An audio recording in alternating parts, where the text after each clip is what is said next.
আসসালামু আলাইকুম। স্বাগত সবাইকে আমার আজকের পর্বে। তৈরি করে দেখাবো পাউরুটি দিয়ে মজাদার একটা ইফতার আইটেম রেসিপি। আশা করছি আপনাদের কাছে রেসিপিটা ভালো লাগবে। প্রথমে একটা প্যানের মধ্যে নিয়ে নিলাম আধা টেবিল চামচ বাটার। এর মধ্যে দিলাম 1 কাপ পরিমাপে নারিকেল কোড়া আর 2 টেবিল চামচের মতো দিয়েছি চিনি। সেই সাথে দিয়েছি 1 টেবিল চামচের মতো কিছু বাদাম কুচি। আমি এখানে পেস্তা বাদাম কুচিটা ব্যবহার করেছি। আর তার সাথে এর মধ্যে দিয়ে দিলাম 2 টেবিল চামচ গুড়। স্বাদ অনুযায়ী লবণ দিয়ে দিলাম। এবার খুব ভালোভাবে এই সবকিছুকে ভুনে নিতে হবে। আপনারা চাইলে শুধুমাত্র চিনি দিয়েও এই পুরটা রান্না করতে পারেন, আবার চাইলে শুধুমাত্র গুড় দিয়েও রান্না করতে পারেন। আসলে গুড় দিয়ে বানালে এই পুরটা খেতে বেশি ভালো লাগে। এবার চুলার আঁচটাকে মিডিয়াম লো হিটে রেখে এই মিশ্রণটাকে ভুনে নিতে হবে। এর মধ্যে এক্সট্রা ভাবে আর পানি দেওয়ার প্রয়োজন নেই, যেহেতু চিনি ব্যবহার করেছি। চিনিটা গলেও কিন্তু একটু পানি উঠবে, আর সেই পানিতেই এই মিশ্রণটা খুব ভালোভাবে ভুনে নেওয়া যাবে। যখন এটা রান্না করতে করতে একটু ভুনা ভুনা হয়ে আসবে আর চিনি থেকে বের হওয়া পানিটাও ভালোভাবে টেনে যাবে, তখন এই মিশ্রণটাকে চুলা থেকে নামিয়ে ঠান্ডা করে নিতে হবে। এবার আরো একটা বাটির মধ্যে আমি নিয়েছি আধা কাপ পরিমাপে ময়দা, সেই সাথে নিয়েছি 1/4 চা চামচ লবণ। এবার দুইটাকে ভালোভাবে মিশিয়ে দিয়ে এর মধ্যে অল্প অল্প করে নরমাল পানি দিয়ে একটা ব্যাটার তৈরি করতে হবে। আর এভাবে করে চামচ দিয়ে ভালোভাবে নেড়েচেড়ে মিশিয়ে দিবেন, যাতে করে এই মিশ্রণের মধ্যে কোনো দলাভাব না থাকে।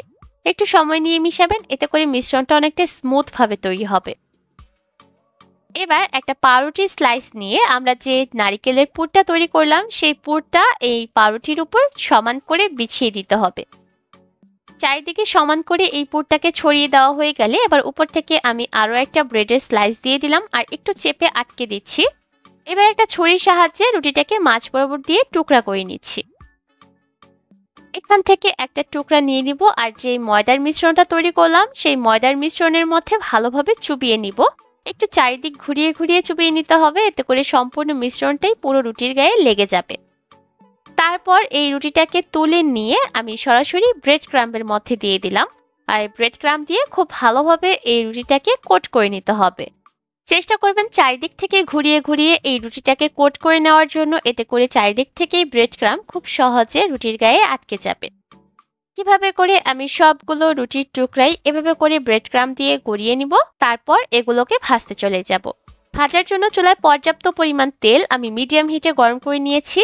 এই পর্যায়ে কিন্তু তেলটাকে খুব ভালোভাবে গরম করে নিতে হবে, তা না হলে কিন্তু রুটিগুলো তেলে ছাড়ার সাথে সাথে ব্রেড ক্রাম্বের কোটিংটা খুলে যেতে পারে। এবার একে একে আমি ব্রেডগুলোকে তেলের মধ্যে ছেড়ে দিলাম। চুলার আঁচ মিডিয়াম হিটে রেখে এবার এই ব্রেডগুলোকে ভেজে নিতে হবে।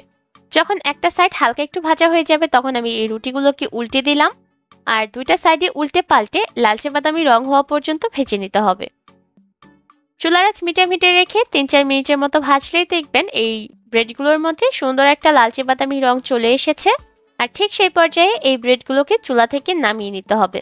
চেষ্টা করবেন ব্রেডগুলোকে চুলা থেকে নামিয়ে একটা টিস্যু পেপারের উপর নিয়ে নিতে, এতে করে এক্সট্রা তেল ঝরে যাবে।